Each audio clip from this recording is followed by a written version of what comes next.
Kita umat Nabi tak selawat dengan Nabi sallallahu alaihi wasallam. Di Mekah satu ketika dahulu, waktu Nabi hidup, tak hijrah lagi. Nabi hidup di Mekah ketika itu, tidak berhijrah lagi ke Madinah. Nabi kata, aku lalu di kawasan pergunungan, tanah lapang, tiba-tiba aku dengar bagi salam. Nabi beralih tengok, pokok bagi salam. Hadis ni hadis sahih. Pokok bagi salam, Assalamualaikum ya Rasulullah. Nabi lalu satu kawasan, batu bagi salam. Nabi kalih, Nabi beralih, tak ada manusia. Nabi tengok batu, batu bagi salam, Assalamualaikum ya Rasulullah. Hadis tu hadis sahih. Nabi kata sampai hari ini, zaman tu lah, waktu Nabi duduk di Madinah, sampai hari ini aku kenal pokok mana yang bagi salam kepada aku, dan aku kenal batu mana yang bagi salam kepada aku. Inni la a'rifu hajaran, inni la a'rifu syajaran kana yusallimu alayya fi Makkah.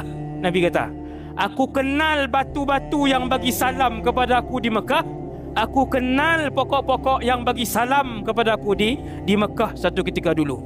Makhluk seluruhnya kenal Nabi SAW. Binatang seluruhnya kenal Nabi. Batu seluruhnya kenal Nabi. Pokok seluruhnya kenal Nabi.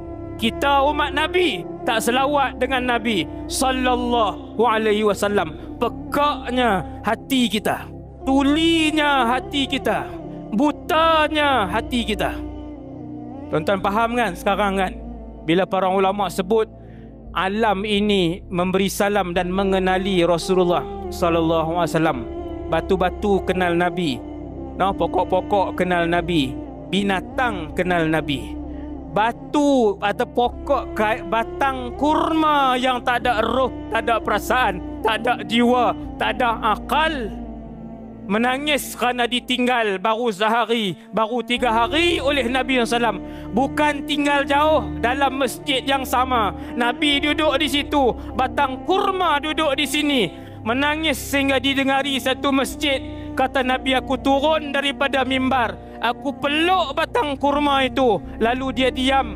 Fasakan, diam batang kurma itu daripada menangis. Dalam riwayat Imam Ahmad, hadis cerita yang sama, riwayat Imam Ahmad, Nabi kata, lau lam adummahu lahanna ila yaumil qiyamah.